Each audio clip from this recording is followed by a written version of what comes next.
Bonjour et bienvenue. Aujourd'hui, on s'attaque à un sujet qui nous concerne tous. Comment prendre de meilleures décisions. Et pour ça, on va décortiquer le livre des décisions. Oui, un livre qui est né d'un sentiment que je pense tout le monde connaît très très bien. Voilà, ça commence fort avec cette phrase. C'est tellement vrai. Que ce soit pour des choix de vie énormes ou juste choisir quoi manger ce soir, ça peut vite devenir un vrai casse-tête. Complètement, une vraie montagne. Et ce qui est fou, c'est de voir à quel point ils ont touché une corde sensible chez des millions de gens. Ah oui, les chiffres parlent d'eux-mêmes. 1 million d'exemplaires, traduits dans 20 langues. C'est dire si le problème est universel. Ce qui n'était au départ que leur outil personnel est devenu un véritable phénomène. Et du coup, c'est quoi leur secret? Quelle est la solution qu'ils nous donnent pour enfin y voir plus clair? Leurs solutions, ce sont ce qu'ils appellent des modèles. Alors attention, ce ne sont pas des formules magiques. Il faut plutôt voir ça comme des cartes ou des grilles de lecture, des outils visuels, très simples, pour démêler des situations complexes. Exactement. Et le point crucial, c'est que ça ne donne pas la réponse. Ça aide à poser les bonnes questions. En fait, ça ne pense pas pour nous, ça nous apprend à mieux penser par nous-mêmes. Alors plongeons dans ce défi. Pourquoi, au fond, on a tant besoin d'outils pour penser aujourd'hui? Eh bien, je crois que la réponse est assez simple. On est noyé. Noyé sous l'info, sous les choix. C'est une surcharge mentale permanente. Et c'est là que les modèles sont géniaux. Leur travail, c'est de faire le tri, de filtrer tout le bruit ambiant pour ne garder que l'essentiel. Ce n'est pas une copie parfaite de la réalité, et c'est voulu. C'est même toute leur force. C'est une simplification intelligente qui nous permet de nous concentrer sur ce qui compte vraiment, au lieu de se perdre dans les détails. Et cette phrase-là, elle est capitale. Un modèle, ce n'est pas une règle à suivre bêtement. C'est le résultat d'une réflexion. On ne l'applique pas, on l'utilise pour construire son propre raisonnement. J'aime beaucoup cette idée. Allez, assez de théorie, passons à du concret. Ok, alors, on ouvre la boîte à outils. On va voir quelques modèles pour mieux agir, pour passer à l'action au quotidien. Et on commence par le problème numéro 1 de beaucoup de gens, j'en suis sûr. Voilà, la question à 1 million. Comment fait-on pour prioriser quand tout a l'air urgent? La fameuse liste de choses à faire qui ne diminue jamais. On connaît tout ça, n'est-ce pas? Heureusement, il y a un outil super simple mais incroyablement efficace pour ça. C'est la matrice d'Eisenhower. Le principe est génial. Au lieu de juste penser urgent ou pas urgent, on ajoute une deuxième dimension. Important ou pas important. Et là, ça change tout. Carrément. En gros, ce qui est à la fois important et urgent, bon, pas le choix, il faut le faire tout de suite. C'est le feu à éteindre. Voilà. Mais la clé, le vrai trésor, c'est la case important mais pas urgent. C'est là que se trouvent les projets de fond, la stratégie. C'est ça qu'il faut absolument planifier. Et puis, il y a les pièges. Le urgent mais pas important, typiquement les interruptions, beaucoup de mails. Ça, il faut déléguer si on peut. Et enfin, le ni urgent ni important, eh bien c'est simple, poubelle. Et Eisenhower l'avait parfaitement résumé avec cette phrase. Le plus souvent, ce qui crée le plus fort n'est pas ce qui compte le plus. Cette matrice, c'est un outil pour se libérer de la dictature de l'urgence. C'est un vrai game changer. Dans la même veine, pour avoir une vision claire avant d'agir, il y a un autre grand classique, l'analyse SWOT. Le SWOT, oui.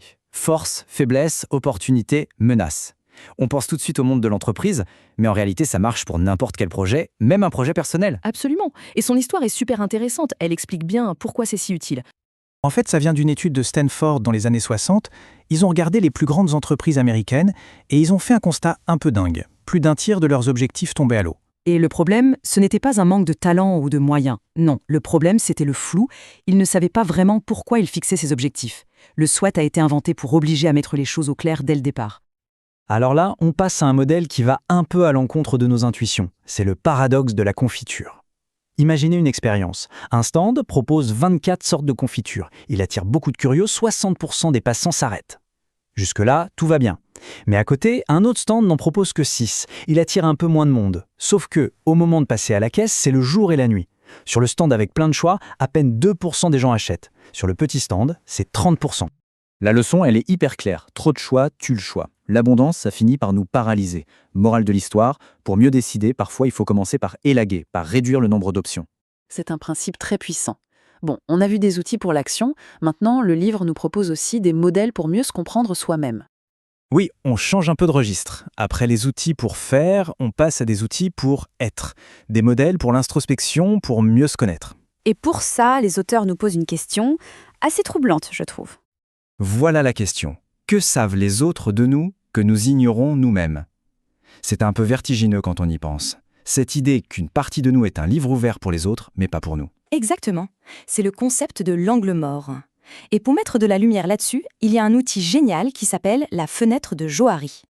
Alors, Cette fenêtre a 4 carreaux. Le premier, c'est la zone publique, ce que je connais de moi et que tout le monde voit. Facile. Le deuxième, c'est la zone cachée, ce que je sais sur moi mais que je garde pour moi, mon jardin secret en quelque sorte. Après, ça devient croustillant. La troisième, c'est la zone aveugle. C'est tout ce que les autres voient chez moi, mais que moi, je ne vois pas. Ça peut être un tic de langage, un défaut, ou même une qualité. Et c'est ça qui est fascinant. Le but du jeu, si on veut progresser, c'est de réduire cette zone aveugle. Comment ? En demandant du feedback, en écoutant les autres, pour devenir plus conscient et plus aligné. Un autre concept psychologique super important abordé dans le livre, la dissonance cognitive. C'est cette sensation de tiraillement, ce malaise qu'on ressent quand ce qu'on fait ne correspond pas à ce qu'on pense. Oui, l'exemple type, c'est la personne qui fume tout en sachant que la cigarette est dangereuse. Il y a un conflit intérieur, une tension, et notre cerveau déteste ça. Et pour résoudre ce conflit, il y a 2 chemins. Le premier, le plus honorable mais le plus dur, on change son comportement. La personne arrête de fumer. Point. Et puis il y a le deuxième chemin, beaucoup plus fréquent. On ne change pas son comportement, on change sa pensée. On se trouve des excuses, c'est le fameux « Oh, de toute façon, il faut bien mourir de quelque chose ». Bref, on réécrit l'histoire pour se sentir mieux. C'est exactement ce que dit cette citation. Notre cerveau est une machine à confirmer ce qu'il croit déjà.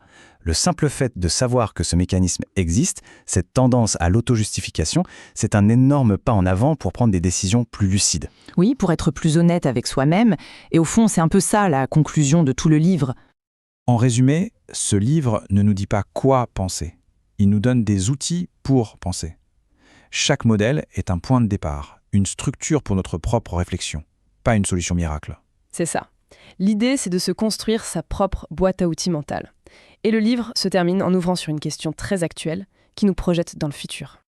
Et la question est la suivante. À l'ère de l'intelligence artificielle, de ces algorithmes qui nous connaîtront bientôt mieux que nous-mêmes, qui nous diront quoi regarder, quoi lire, quelle place restera-t-il pour notre capacité à décider par nous-mêmes ?